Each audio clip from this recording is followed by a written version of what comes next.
We were planning to sunset our current welding lab, which would have cost us 120 seats.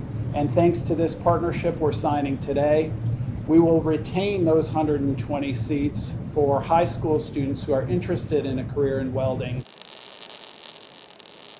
Welding is a high wage, high demand job.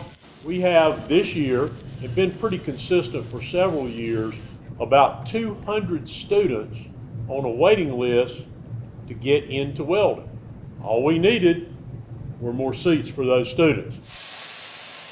There is a 400,000 welder shortage in the United States.